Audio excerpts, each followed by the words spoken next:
Ola a todos. Neste vídeo pretendo explicar, sobre todo para os que recién acabades de coñecer o Excel, a maneira correcta de realizar cálculos nesta aplicación e a diferencia existente entre operacións matemáticas e funcións. Para elo, vamos a utilizar esta táboa na que temos uns valores numéricos pertencentes a distintas vilas galegas en dúas columnas. Vamos a poñer uns exemplos realizando sumas tanto utilizando a operación suma como a función de Excel suma.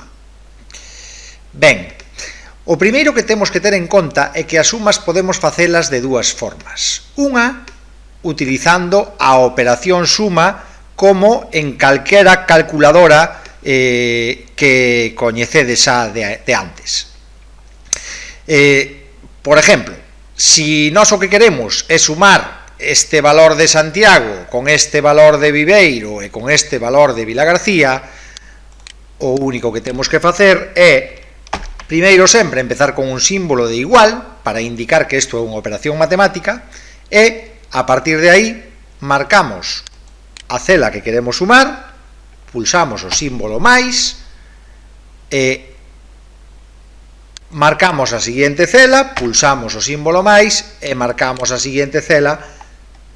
Así damos a intro e xa nos aparece a suma dos tres valores.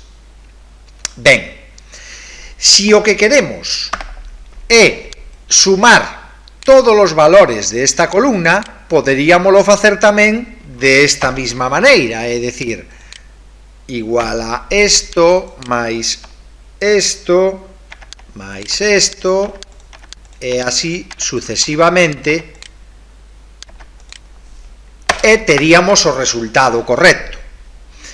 Ben, aínda que o resultado é correcto, o Excel permítenos realizar esta operación de un xeito máis cómodo e eficaz utilizando, en lugar de a operación suma, a función de Excel suma. Como se utiliza esta función? Bien, pois vamos a poñer o exemplo. O exemplo sería, empezaríamos igual con un igual e agora, en lugar de indicarlle as operacións as celas que se inclúen na suma, o que vamos a facer é poñer o nome da función suma. Abrimos un paréntesis e o que vamos a facer é marcar o rango que queremos sumar. Vale? De forma que en ese rango solo se vai a amosar o valor inicial do rango, que é a cela B2, e o valor final do rango, que é a cela B12. Pero a suma vai a incluir todos os valores existentes en ese rango. Estes dous puntos que temos aquí no medio, o que indican é que a suma vaise facer desde esta cela ata esta cela. Cerramos o paréntesis e pulsamos intro. E a suma realízase exactamente igual que antes. Ben, cal é a ventaxa da función? Pois imaginade que esta táboa tuvera, en lugar de 7 ou 8 valores, que tuviéramos aquí todos os concellos de Galicia. Para realizar a suma utilizando a operación suma, poderíamos pasarnos moitísimo tempo facendo a operación. Pero, para realizar a suma utilizando a función suma, é-nos moito máis cómodo e acabaríamos moito antes. Ben, creo que con isto queda bastante clara a diferencia entre operación e función. As operacións e as funcións pódense combinar. Imaginade o caso de que queramos sumar tanto os valores da columna A como os valores da columna B.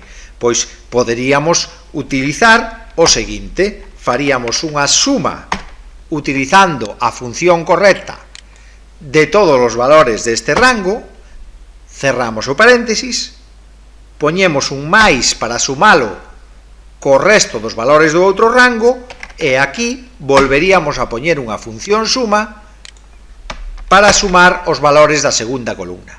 De este modo, estamos utilizando, por un lado, dúas veces a función suma e, por outro lado, a operación suma.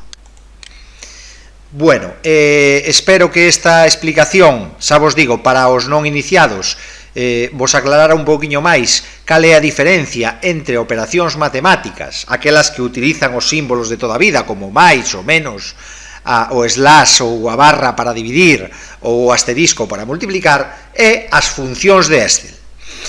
Nada máis por hoxe, moitas gracias e un saúdo.